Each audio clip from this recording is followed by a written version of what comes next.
Ces Français donc en provenance de Tripoli, comment les avez-vous trouvés, Sandra ?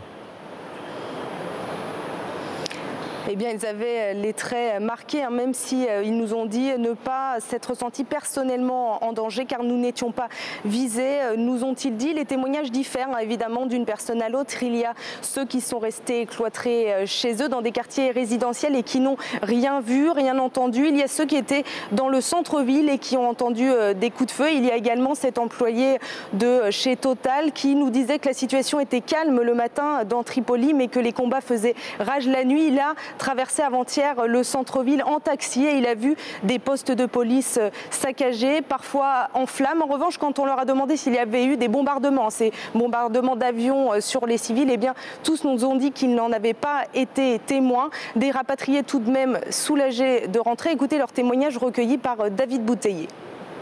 Inquiet, peur, non, je n'irai pas jusque-là, parce que personnellement, on n'a pas été victime de violences sur nous.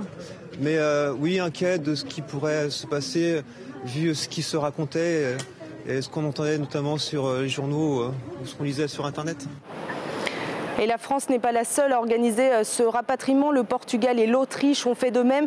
Et il y a surtout ces milliers de personnes en Libye qui tentent par leurs propres moyens de quitter le pays. Énormément de monde. Certains rapatriés nous ont dit qu'il y avait une foule si importante qu'ils ont pris près de 2 heures avant de pénétrer à l'intérieur de l'aéroport de Tripoli.